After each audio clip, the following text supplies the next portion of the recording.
Welcome to Emotional Support Water Bottle with Hannah and Ailish. I'm Hannah. And I'm Ailish. And this is our first episode ever. And we're just kind of going with it. We're excited. We are new to podcasting, so we're learning a lot. So we'll just see how this goes. So this week, I had some stuff going on. Okay, tell us about it. Well, we bought my grandpa an iPad for his birthday, and it's great. He's very good at technology for his age, but teaching him about Apple products over the phone has been an interesting challenge. Like last night, I was talking to him, and thank goodness I have an iPhone and am familiar with the system because I'm trying to describe what things look like and the color of a certain app and all this stuff all over the phone, and I can't see what he's seeing, and sometimes he's getting it, and other times it took like a solid few minutes before we got to find where the camera button was. Oh, gosh. But I don't know. I feel like I'm like that, though. Like, I can't do technology. I know. But sometimes it's hard. And then, like, I always think with older people, especially, like, they've seen so many changes. And for them to adapt to all these new things, it really is, like, amazing. Yeah, because they've literally seen, like, the beginning of technology. I was listening to Betty White's book. Yeah. And she literally came up from the beginning of TV. Yeah. You know, like, it's just crazy that they've literally seen every transition ever. I know. From that. And she, like, her entire career was It's through, like, literally. I know. And even, it's crazy. Yeah, like, just the way movies are made and how it's different. And especially, I mean, how she saw so many changes with society, too. Literally, I know. And, like, technology is just, like, a touch of it. I know. Like, how, like, women were treated in the industry, and it's just crazy. It is crazy. Yeah. It's so crazy. So you mentioned that you were proud of yourself this week. I am very proud of myself this week. I would probably say I'm a pretty introverted person. And I volunteered to work in a nursery at the church I go to. And there's another girl in there, and I was so personable. And, you know, she even invited me to go do something afterwards because she has children, too, or a child. So I was just really proud of myself. I'm like, maybe I am likable. You are likable. Don't be so self-deprecating. I'll try not to. That's exciting. How many kids are in that nursery? Well, this week there wasn't that many, but last week there was, like, way too many. Like, felt like hundreds. How many of, like, adults are in there just at one two. Time? Oh, so if it's just the two of you, you could have a ton of kids. Yeah, that's hard. It is hard, but this past week was easy, and I was just proud of myself for branching out. Good. Yeah. And it always feels good to volunteer. It does. It does. Do you go out of your comfort zone? It is. It's nice. Yeah. It's this year's all about growth.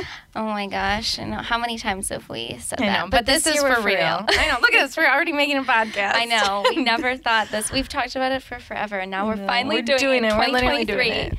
It's in we'll be able to cross it off our 2023 We actually, Hannah started with a year, like, inspiration board and on Pinterest, and she told me that I should do it too. I made her do it, and it looks good. I know, and we both had stuff about podcasting on ours. Yes, and look at we totally manifested it. I know we did. I also had making kombucha on mine, which I keep putting off because I want to I don't know. I like to do stuff like that. Like, I like trying new things and cooking, whatever, but it's actually a lot of work and takes a lot of time, and I'm just really stalling with getting going with it. But we're only coming towards the end of February, so I still have a lot of time left. We do. We've got so much time left. Yeah.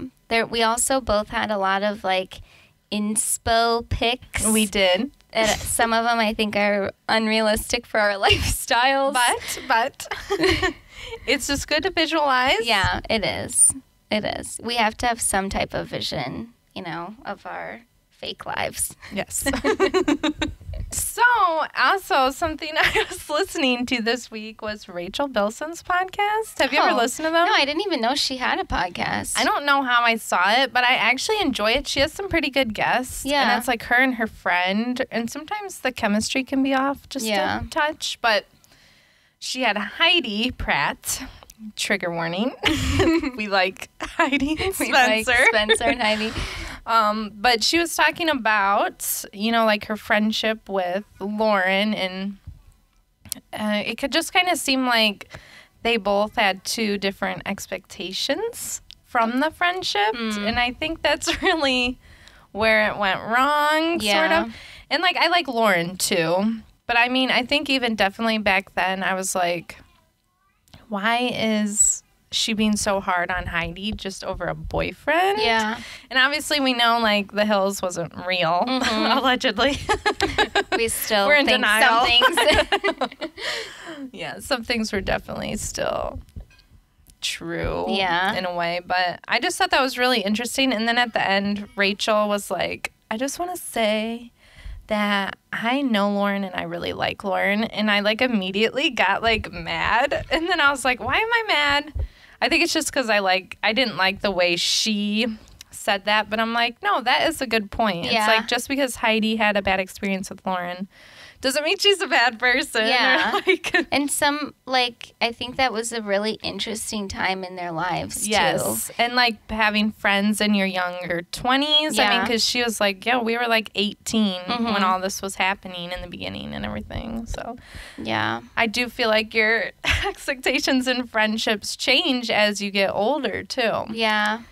And I feel like they were both, I don't know, the trajectory of their careers were very different in the way that Heidi and Spencer went about fame. Like, they really knew the game and were playing off of that. Right. And it seemed like, this is our perception, obviously, but from what Lauren was doing, she was not as full on into it as Heidi and Spencer were. And so her fame was kind of like more of a mellow. Yes. Like, I'm going to do my fashion stuff, my beauty stuff.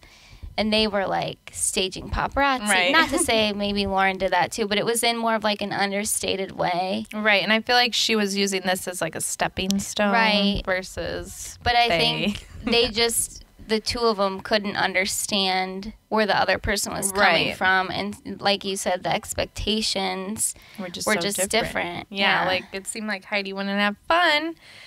And Lauren wanted a friend there. Yeah. They lived together. They moved there, like together to do this. So, which is funny because we've never actually lived together. No, we haven't. I remember like a long time ago when it was probably like when we were both in our college years, like post high school. And we talked about it, but like, how is it really going to happen? Like our like post high school plans were different. They were, and then it didn't like line up for us to ever live together. And I feel like that was a sign that it would have went really bad if we lived together. Like, it would have been the end of our friendship. I feel like there would be so many things that like we know about each other already, but we don't live with every day that would just be like, annoy us so much.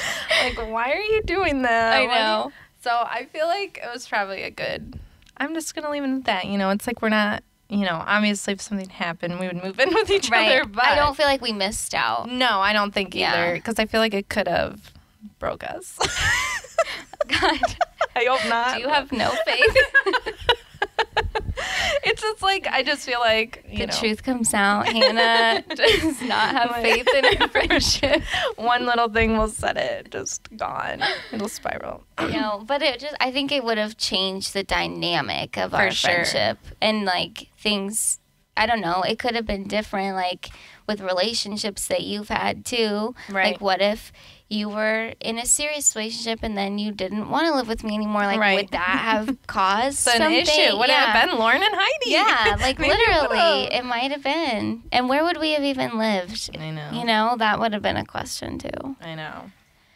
Well, female friendships are challenging. They are. They are very challenging. They just are. And like, I don't think that it was difficult when we were like in our teens and maybe even somewhat in our early 20s.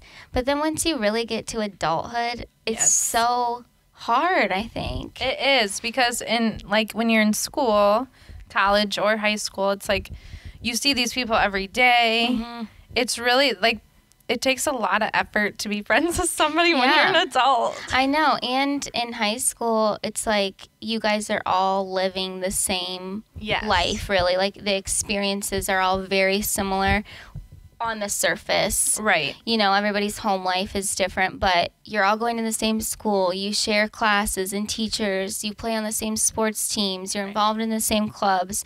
You have so many commonalities, whereas once you get out into the workforce, sometimes the only thing that connects you with somebody is, oh, we both work at the same place. And that's where you spend your most time is with like your coworkers and stuff, and that can be a challenging relationships there too. Yeah. And I feel, you know, we both have had challenges with female friendships. We have. And I think they're just really tough. I mean, even like my mom has had problems, you know, in female relationships too. Yeah. And it's so tough. And I feel like, you know, I'm grateful that our friendship has withstood this, you know, the test of time. Yeah, I know, me too. But I love all the time that we spend together, but I do wish that we had kind of a bigger circle. I know, it has been challenging over the years. We're like, where are their friends? I know. And where's girls' night? It's always like us. We're like, we always look like a couple. I know. Together, because it's just us. And like our just lives as adults have gone in kind of different directions too. So it's like, you know, when I have time, you might not, or vice versa, or the things that one of us wants to do, the other one is in a different stage of their life. So it's like just, I don't know, I feel like we never had, maybe this is just a stereotypical thing that you see on like social media and stuff, but that big group of girls that they're just going out partying and going on vacations and bachelorette parties, like, we just never had that. No, we've literally never had that. And even like high school, we were like canceled. Yeah. we like to say. And so that was just kind of like a bad time with female friendships. And I think even like female friendships I made like in my early 20s, if I stopped working somewhere or... That was it. Yeah. You just, there was like no falling out. You just you just stop being friends. Right. And you know, when we brought up this stuff about high school, it's not that either of us, I think, are holding on to that. Like, we're so distraught. But I've healed from that. Right. Yeah. And I don't have any ill will towards anything that happened. It was high school, you know, how all that goes. But, yeah, there is trauma. And it makes me almost just more cautious when I go into talking with women and trying to build a friendship with another woman as an adult. Like, it's made me just more self-conscious, I think. It does. I know. And I feel like it is so hard. And then at work, there's this girl, you know, I do need, because I'm a mom, I have 2 children, and I need more supportive women in my circle with, like, being a mom. And even at work, I have, like, I would consider her, like, my main mom friend. But sometimes if I feel like we're getting too close, I'll just, like, shut down and, like, pull back a little. It's, like, because I'm just so scared to, like, get hurt again. Yeah. Well, and I find that, too, like, with women that I've met at different jobs that I've had, where I get along great, but then when it's like, oh, do you want to like do something this weekend, or do you want to come here, or they ask about something personal, and I'm kind of like, oh, no, No. It's not like that. Yeah, I'm not going to go there with you. Like, no. I can't do this. Hard pass. It is. I do feel like it's like that. Even that, mom friends should be like, oh, we got to get the boys together. I'm like, yeah. We don't do anything on the weekends either. Yeah. And then it's like, I'm not reaching out. Or like, I just feel like, why? I always get so insecure. I'm like, why would they even want to be my friend? I know. It's like, I do that all the time. I'm like, why do they even like me? And then I'm like, get in my own head. I'm like, why is Ailish even my friend? I know. Like, does she even like me? I know. And then you're just overanalyzing everything. Yeah. But I do feel as a whole, I don't know, maybe I am just a self-conscious person. I don't feel like I am, like, in the grand scheme of my life. But when it comes to things with other women, like, I really am, like, a situation that that happened, like, kind of recently for me, where somebody that I don't even really talk to, I found out was saying, like, hurtful things about me to other women. Right. And I was just like, you don't understand how that affects me. Like, now I am thinking about that all the time. Every time I walk by that person or see that person, I don't even want to have a conversation with you because I feel like you're going to use what I'm saying to talk badly about me. Oh, yeah. Like, and that makes me so self-conscious. I'm already conscious about, like, how I look and everything about that. And I try to, like, hold it together, and put on a good face. But that's the thing that I found with women, and this, again, is just kind of generalizing based on my own experiences, but they don't understand how things that they do or say can really impact another woman. Or they want it to, and they don't care, and it's like, well, because of what you did, now I feel horrible. And it's like, you can try to, like, brush it off, but I just feel like we do that all the time. Yeah. And we just let people treat us, or women, I should say, treat us so poorly. And it's so hard to want to even get close with anyone just because, and there are good women out there. Yeah, there are. And I've come in contact with them. But it's just like, it just is so hard because those people are just the bad people make you feel so self-conscious that you don't even want to try with anyone. I know. And just self-conscious about the stupidest things, I know. If it's something that I wear or how I did my hair that day or, oh my gosh, like, I said something weird in that sentence. Why did I say that? Just the stupidest stuff. I know. How I'm walking, like. Literally how I'm walking. Or just the way, I know, I'm like, I don't even like people to get too close to my face. I'm like, they're going to see all my pores. I know. Like, if they can't see mine anyway. Literally. They're like craters. Just everything makes you so self-conscious. And it's like, I want to be past that. And I think, too, I'm getting more past that the older I'm getting. But it's still, I still feel sometimes like a little kid who doesn't want to be picked on the playground. Me too. And especially with some of the people that I work with that are older than me, I'm like, why are you acting this way? Like, you do make me feel like I'm a child. Literally. And I am a professional woman. Right. We're not 19, we're not 22. Like, we are adults. Yes. Like, but when I'm around those women, I don't feel like an adult. No, I still feel like a little kid who has no idea what they're doing. I know. It's just unfortunate. And, kind of going back to what I said about those big girl groups, big friendships, it makes me wonder if those are genuine friendships. I know. I think because it's almost hard for me to, like understand how somebody can have more than one, like, best friend. Or, I mean, maybe even, like, 2 or 3 best friends. But, like, just to have all these friends, I'm like, are you guys really even that close? Or that, like, this is my party friend and this is my brunch friend. Right.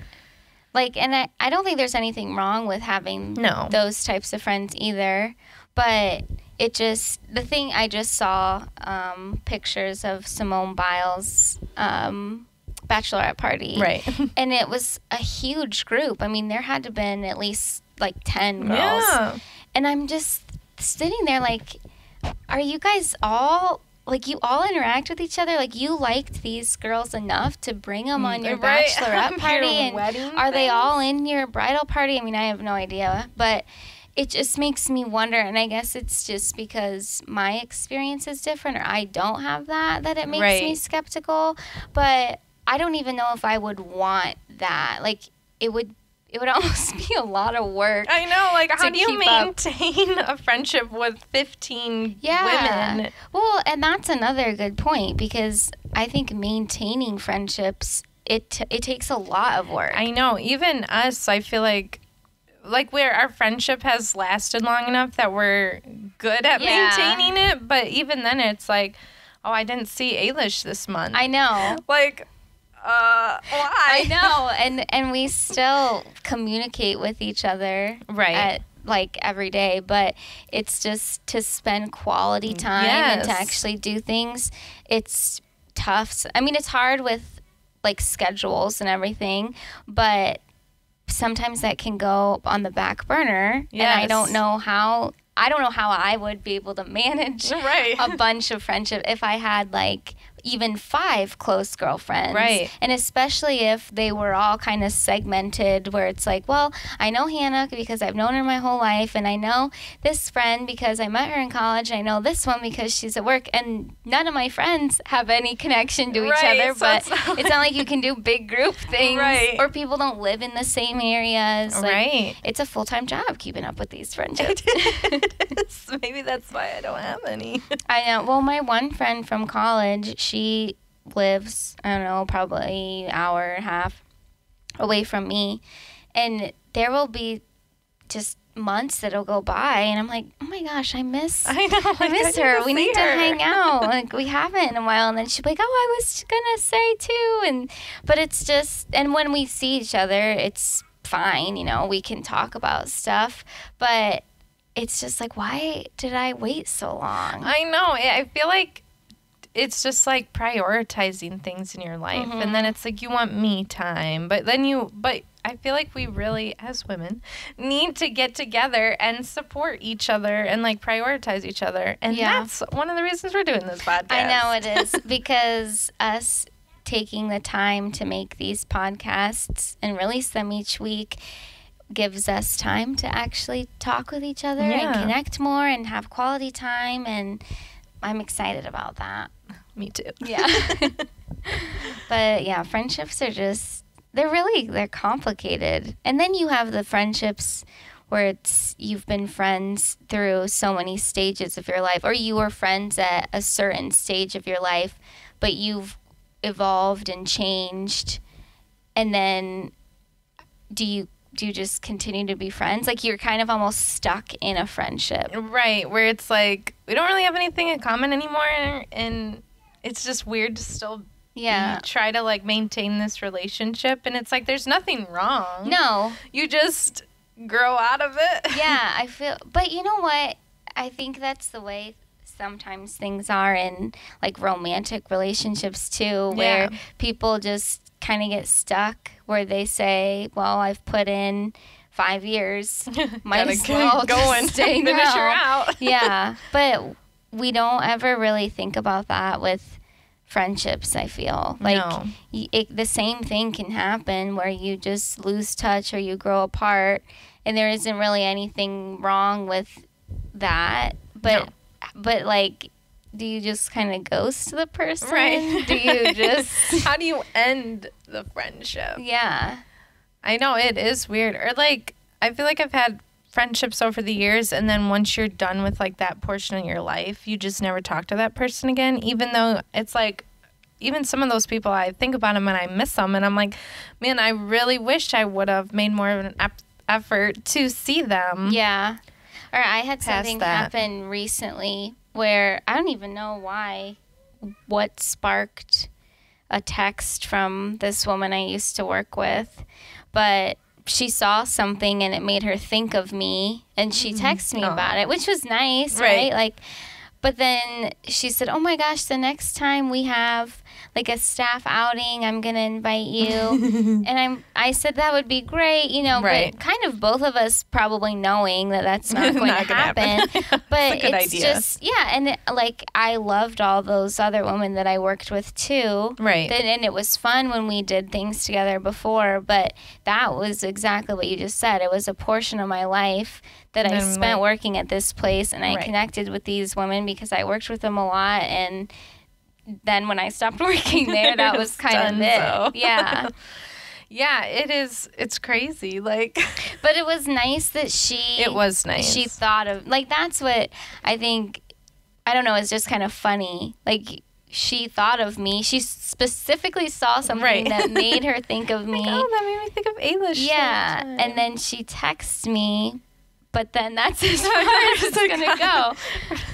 Oh, no. Or I had a friend, too, at another place of work. I've had a lot of different jobs. Just not that I don't want to seem like job hopper. Just am a job hopper. There's just been a lot of different opportunities and times in my life that I've had a lot of different career fields and random jobs. But anyway, that's a whole different topic. But I connected with this woman that I worked with like a lot because I was going through a tough time, and she was too, and we just basically hated our lives and bonded over that, and we were there for each other. And then we both moved away from each other, and like she moved back to Europe, so it was long distance.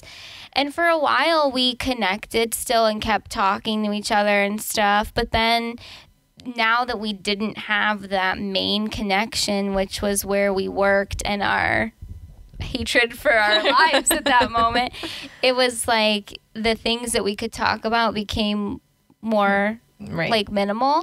And it was mainly just like, oh, how are things going? Good. How are they going with you? Yeah, they're fine. Are you still working here? Yeah, I am. I'm actually doing this. Like, so it wasn't like we could keep real conversations going. And I guess we could have, you know, like. Like looking back now that we are more mature and know that we could have. We could have. But I think it's an effort from both people and with friendships. And if it's only one-sided, then it's not going to last, and it's not going to be genuine. For sure. Another thing that I have randomly with, like, friendships, female friendships, is I do workout classes, and the one that I do is Pure Barre, and I love it. But it's kind of funny. I'll see some of these women, like, once or twice a week, and I'll, you know, sit next to them, and we'll be working out together, and we'll have little conversations. And I like these women, and they're really nice, but, like the one, I don't even know her name. Like, I don't even know her. And she's so sweet. And the one day I saw her afterwards, I went to get a juice at the store by us, and she was there, and I was like, oh, it was so out of context. I was like, I didn't even register, and then I couldn't even say, like, oh, hey, Sarah. Like, I don't even know what her name is. And it was told to me once, or I heard it once, and then now it's just, it never stuck in my head. And I don't know if she knows my name either. Like, we just recognize each other. So today I had my bar class, and I went to the earlier one instead of the one I usually go to. And when I was walking out, she was walking in, and we had like a little 3-minute conversation about stuff. And, oh, have a good week. Yeah, you too.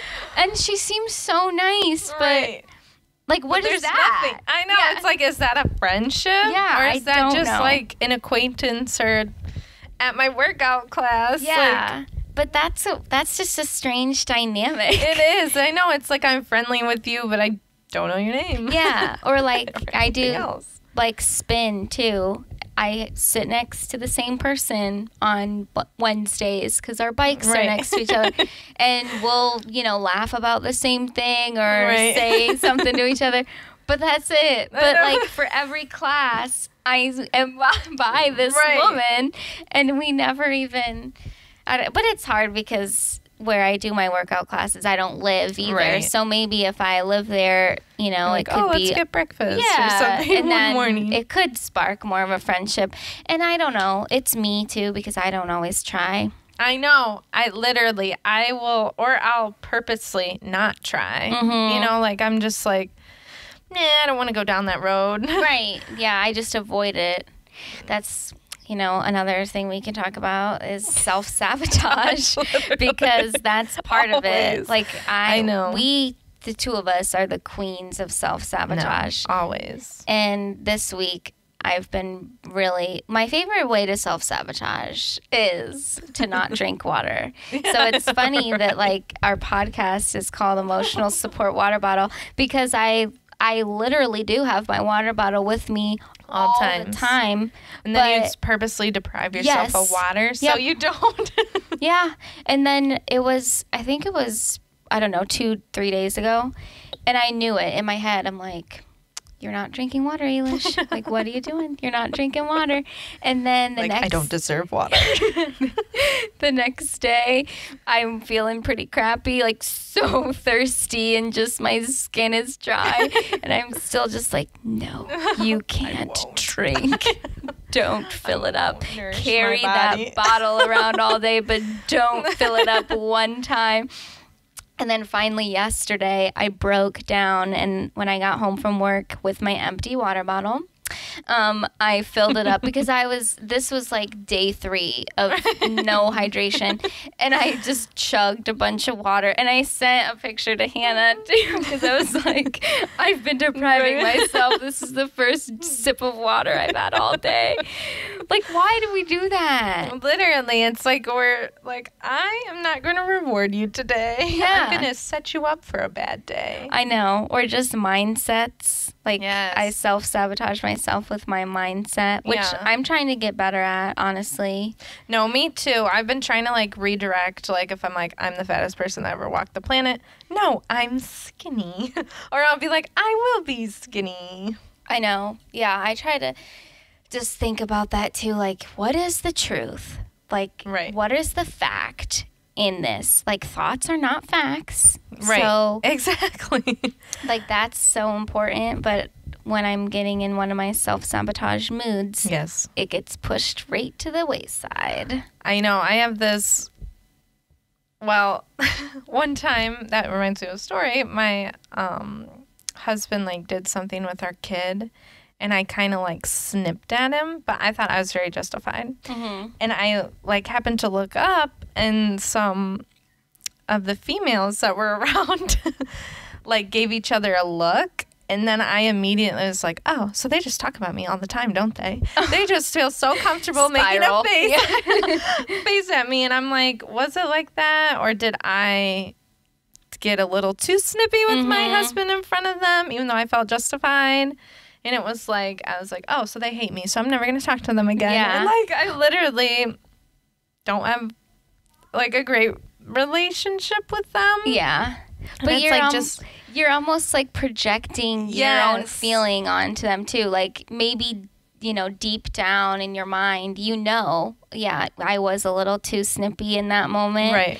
So then you're projecting. They're saying it. Yeah. It's like, I wasn't like that, but they said I was, and they're not going to like me now. Right. And you almost just are pushing the blame and literally just self-sabotaging because then it spirals. Yeah, it spirals. And it's like everything they do makes me feel like outsider, and like I'll just like shut down. Right. But are they really making you feel like that? Or are you just perceiving that and creating that for yourself? Right. Yeah, I know. That is tough too, and I think this from like our past and stuff, it has felt like we were villainized in a way. So I feel like anytime I for like half a second think that somebody feels that way about me, I'll just shut down and I won't even make any effort. It's like such a huge trigger. I know, I feel that. But you know what's funny though? Just the term, and I feel like the term self-sabotage is widely known. Yes. I thought it was. And I mentioned it to somebody who was like a teenager, and they're like, what does that mean? Like, I don't even know what that means. And I said, oh my gosh, you don't know? Like, you do self-sabotage yourself. Like, that's why I'm bringing this up to you about it. And then I had to explain it, and I was just surprised that that person didn't know what that was. Maybe it's just because we do it so much that we're so aware of it. Maybe it's like a millennial term. Yeah, maybe. Where the youngsters use gaslighting. And which I feel like the self-sabotage, though. Gaslighting yourself. Is gaslighting yourself. Yes, yeah. All the time I feel like I do that. I know, but then I get frustrated when I am gaslit by somebody else. Yes. But then I do it to myself constantly. Literally. I love that thing where they're like, take a picture. I've never done this. Just so you know. Where you're supposed to like take a picture of you when you were younger and like post it up and be like, would you say that to that girl? The things you say to yourself? That's and I'm so like, true. Like, oh gosh. I don't know. I think we did when we were teenagers. We still were. We had very negative self-talk. Definitely. I know. I'm like, I feel like if I did have a picture of my little girl self, I would still be mean to her. I know, me too. Because I would just pick myself apart like I do anyway. Oh, well, you barely grew into your teeth. Which I know it isn't healthy. No. We know that. Yes. We know. And we do make efforts to change our behavior, but it is hard. I think it's not to be so like, I don't know, victimize ourselves, but just as women, I think it is hard with pressures from society, especially about just expectations or looks and stuff like that. We grew up with, and that was really heavy. Rampant. Yeah, it was like Victoria's Secret fashion shows, which just I loved. Secret. But yes. I loved looking at my body and hating it after looking at theirs. But when I was on TikTok, I'm not on TikTok anymore, but the podcast is. Mm-hmm. And follow us. It was just cool to see some of the like body positivity stuff with like showing like their close-ups of like cellulite and it's like we just never had that. I know. I appreciate that so much now. I know. There's still so much negativity on social media. Yes. But I do appreciate how there are some, and men and women, not just women, that are actually showing their real selves and not these fully edited photos or staged pictures. It's like we all know that this isn't reality, but the more that we see it, the more it becomes real. Yes. Yeah. And I don't really, I guess it probably just stems from celebrities and magazines and photo shoots and stuff where they did edit photos so much. And then once we all got smartphones, it just became really easy to use different apps or filters to edit things. But, like, why do we do that? Literally. Like, it's so silly. It's frustrating. It is frustrating. And I think I've gotten better now, probably even though it sounded like we were really bad, but I have gotten better. If something's bothering me and making me feel bad, I will stop, like, looking at it. Like, there was a girl I was following on Snapchat, and she was literally pregnant and so skinny. And I'm like, I'm not following this anymore. Like, it makes me feel terrible. Yeah. And I just don't want to look at it anymore. And so I've been trying not to. But it is so hard not to, like, compare yourself. I know. It really is. And I appreciate every time I see those articles or pictures and stuff when they'll have the, like, Instagram models, or they're kind of just regular people. I guess they're kind of influencers. Right. I don't know. I'm not on Instagram either. So, but when I see these things where it'll be like, this is me posed and this is me natural, and I just appreciate that so much, because we thought when we were growing up that the posed and the edited was the natural. Yeah, because that's the way. I don't know. There was no social media to what it was now, so we didn't know. And then in the magazines, anytime a celebrity, like, wasn't looking their best, they'd just be totally fat-shamed and, like, just terrible. Like, look how bad they look without makeup. Yeah, like, it was horrible. And that's what you just sent me, something of an article that we saw that, that was on the Daily Mail, I think. Yeah. And it literally was that. Like, look at these stars without their makeup. Or I think it was about the Kardashians. Yeah, I think so too. And like, it was just like, why are we really? doing this? In 2023, like, we're seriously going to call them out. Like, it just felt really a low blow. Yeah, it just felt really mean. I know. I agree. It was like, I know. I'm just like, aren't we past that? And it's like, okay, it's tough too because we want people to be transparent about the editing and stuff, but why are they editing it then? I know. Because when they don't, you guys are making, like, zooming in on their face to show their skin texture. Which, and, like, those are my favorite ones because my skin texture is not, and I know full well that when they do that, sometimes they use, like the harshest filters. But when it is just like a red carpet picture or something, and then it's just zoomed in, no other filter on it, no editing, and I can see the pores, or I can see the bumps on someone's face, or I can see the caked makeup, like, it does make me feel good because I'm like, my skin texture is not perfect either. No. Like, even though I take care of my skin, like, I still have random, like, bumps and unevenness or some redness in places when I don't do anything to my skin, and it just makes me feel like, okay, stars, they're just like us.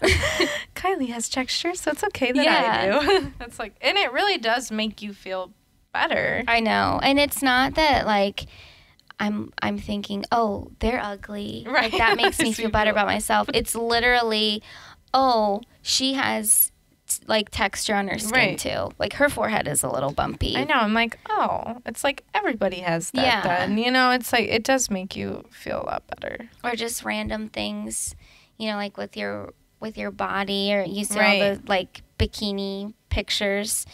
Lighting makes such a huge difference, because there will be times when I look at myself in, like, my room when I'm just having the natural light come through, and I look horrific. Right. And then I'll go in a different room, or I'll turn on the overhead lights or the lamp behind me, or, you know, whatever. And I'm like, oh, actually, you know, this is okay. This is fine. I look fine. Yeah. So lighting makes such a huge difference. But this just makes me always wonder, what do I actually look like? I know. Out when I'm just at the store, like, walking around. I hate the fluorescent lighting, so I don't even want to talk about that. But, like, if I was just walking down the street. Right. What do I look like? I don't even know, I feel. No, literally, because or, like, we have, like, a camera, like, in front of the house. Oh, yeah. And I've seen myself, like, walking up into the house, and I'm like, oh, my gosh, what a troll. I know. But, of course, it's not, like, the best. No, that HD. Quality. Yeah. I know. It's like, of course, I look a little smushed. Like. I know. But you wonder what other people think. And it's like, you just, when you see something on yourself, you're just like, ew, why am I be walking like that? And well, the other thing, too, I had one of my coworkers, actually, we were talking about just image and stuff. I kind of believe that I have body dysmorphia. I just think I'm pretty sure that I do. Like, just thinking about it and, like, how I see myself versus how other people see me. I mean, it is very different. But anyway, not about me and my problems. But she was saying how I think there was, I don't know if it was just a study or what it was, that said if you saw your doppelganger walking past you on the street, you wouldn't even recognize them, because you don't even know what you actually look like. And I feel like that because when I see myself in the mirror, like, I don't like my nose. So I look at my nose and I'm like, oh my God, it's so big. It's so crooked. I just hate my nose.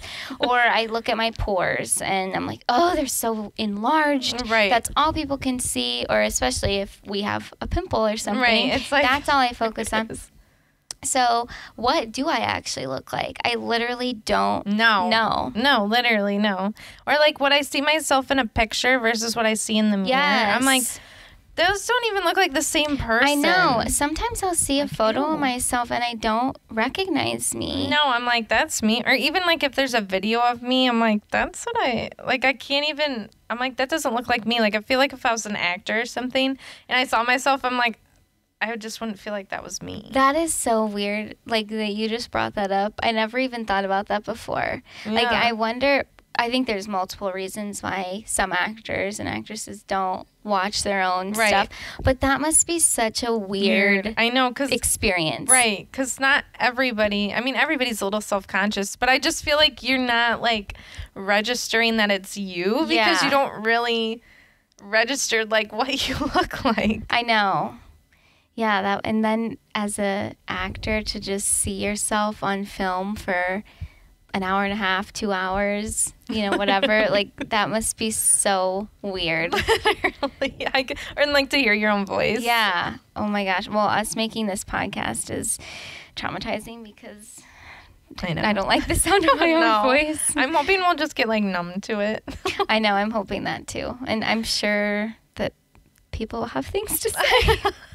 It's weird though because I feel like when I hear your voice in the recording, it sounds like for the most part normal. Yeah. But I feel like mine sounds really. But I feel the opposite, and I think it's just us being more self-critical. Yeah, right. But also, I am with podcasts in general. I'm very particular about voices. Yeah. Like if I am listening to another podcast and I don't like the person's voice, I can't do it. Right. Like, I won't listen to the podcast because it's just... I know, it really depends. I do a lot of audiobooks, so if the narrator isn't what I envision, then it can, like... I'll still listen, but it could ruin the story. Like, or the effect isn't the same. Yeah.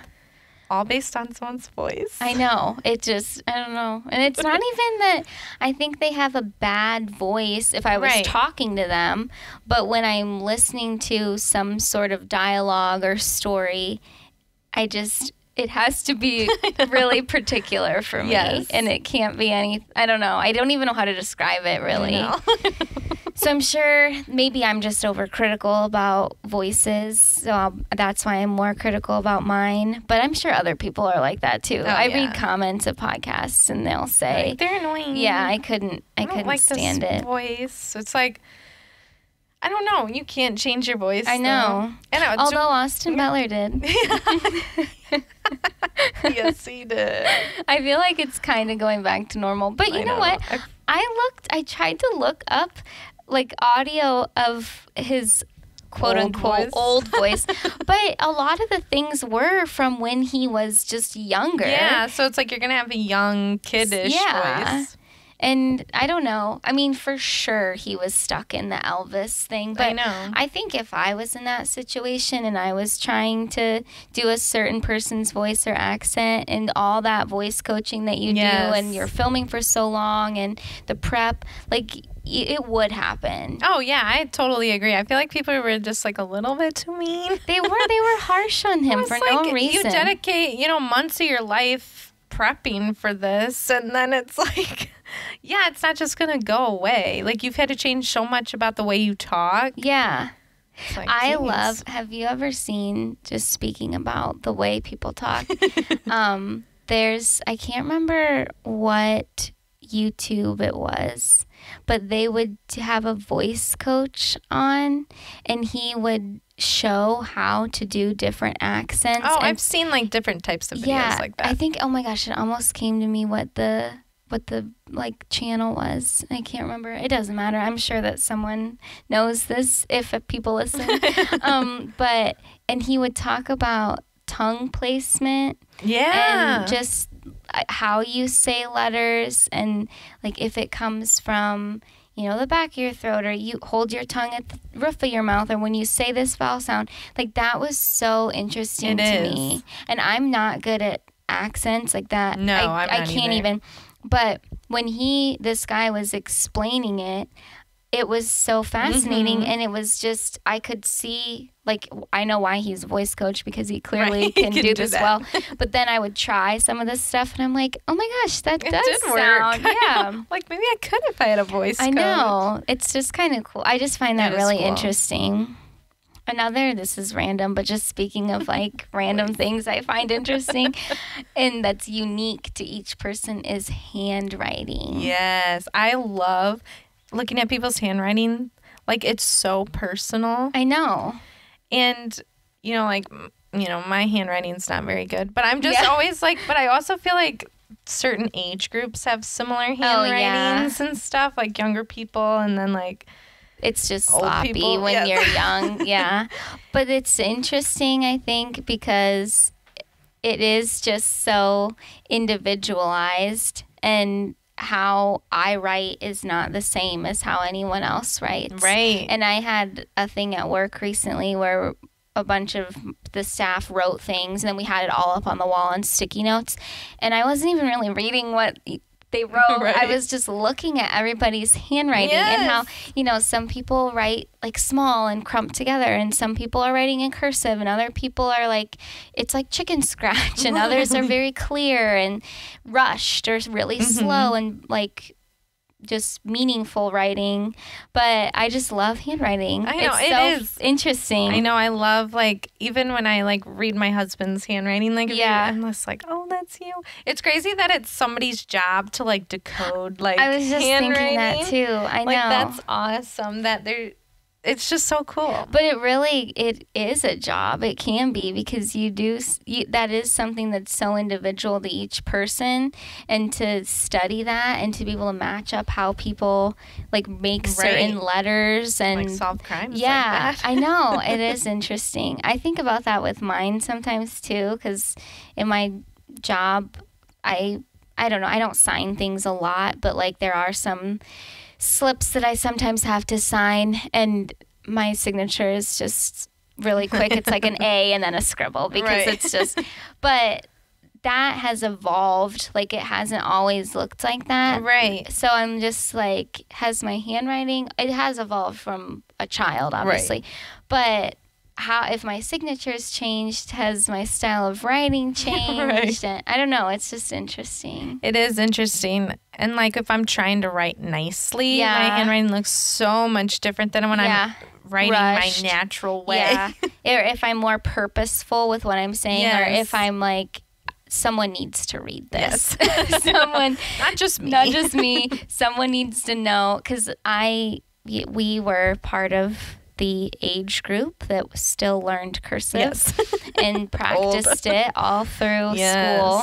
I had to write papers fully in cursive, and I love cursive. I don't have any problem writing in that, but my natural handwriting now is a mix between cursive and just standard writing. I know, depending on like the word. Yeah. So like mine is usually a mix of it, and it can be kind of sloppy because I'll run things together. I can always read it, but sometimes actually I shouldn't say that. Sometimes I legitimately cannot read a word, and I'm like, what the heck was I writing? But when I want someone to read this, especially if it's somebody who's significantly younger than me, I never do that, because I know that some of those kids can't read cursive. I literally never learned it. Yeah. That's such a funny... It's such a funny time. Purposefully writing out each letter nice and clear, and then I get frustrated, and I like, this is taking too long. I know. Yeah. Oh, that's crazy. It's just funny. Like, those random things are just, I find them so interesting. I know. But they're the things that just make us all unique and our beautiful. Own person. I know. All the self-deprecating we did earlier, now we're turning it around. See, we're growing. I know. Just in the span of this podcast, we have experienced so much growth. I'm ready to go out and make some friends. What about you? Yeah, I'm ready too. I'm going to have like 5 new friends by tomorrow. Literally. Yes. Well, the thing that we want to do towards the end of every podcast is to give some recommendations. We don't have any sponsorships. It's literally just... We just want to recommend something fun. A podcast I listened to did this. And I'm actually going to recommend that podcast, which is the Degrassi Whatever It Takes podcast, where it's a rewatch of all the Degrassi episodes from next gen to next class. This also dates us. It's very old. But yeah, if you like an actual genuine rewatch podcast, I would do that one. And they actually do all the episodes, and they go through that's what I want in a rewatch podcast. Yeah. I want them to go through what the episode's about and say what they think. Yeah. And give some insider information, too. Yeah. It's like... I like when me too. Instead of just, like, nothingness, there's definitely some I have complaints about on that. But this one, I liked it for Degrassi. And at the end, they would recommend just something random. And I was like, we should do that. Yeah, I think it's kind of fun, and it helps just like people be engaged. Yeah, I think it's fun. So the thing that I would recommend is the sweet potato gnocchi from Trader Joe's. So if you have a Trader Joe's near you, I would highly recommend this. It literally, I think it's my favorite thing from Trader Joe's. I love it so much, and I could eat it every single day for dinner. Is it something they have all year round, or is it seasonal? Oh. They have it all year round, and it's in the frozen section. And I've tried the other gnocchis that they have. Okay. But this is my favorite one. And just disclaimer for anyone listening, I don't like sweet potatoes. It depends. Yeah, I just don't. But I love this sweet potato gnocchi. So just, it has like a sage sauce. Oh my gosh, it's just so good. So that's what I would recommend if you're hitting up your local TJ's. Get that from the freezer section. I also recommend Trader Joe's. Yeah. We don't have a Trader Joe's that's that close to us, so whenever we can go, it's always... I know, you make that special trip to Trader Joe's. It's like, I'm going to Trader Joe's. I actually, to kind of go off on this a little bit, I broke down finally and bought the insulated bag. Oh, so, yeah, because before I had the regular bags, and now I'm like, you know what? I need to make sure my frozen things are staying nice and frozen. I'm getting the insulated bag. Especially with that, commute to the Trader Joe's. We got to make sure our stuff is staying cold. And we're living a hard life. We have to commute to Trader Joe's. First world problems. I know, right? Well, thank you so much for listening, and look for new episodes on Wednesdays. Yes. And you can find us anywhere you listen to your favorite podcast. And please be sure to rate and review. Only good ratings. Please. At least at Just first. kidding. You should be honest. Yes, but we can take criticism, even though it sounds like we can't. We absolutely can, yes. And please make sure to subscribe to our podcast. And look out for our TikTok, too. We should be posting on that as well. So. And look out for... No, I'm just kidding. We don't have anything else. Our merch is coming out. Not yet. Maybe in the future. This was Emotional Support Water Bottle. Thank you.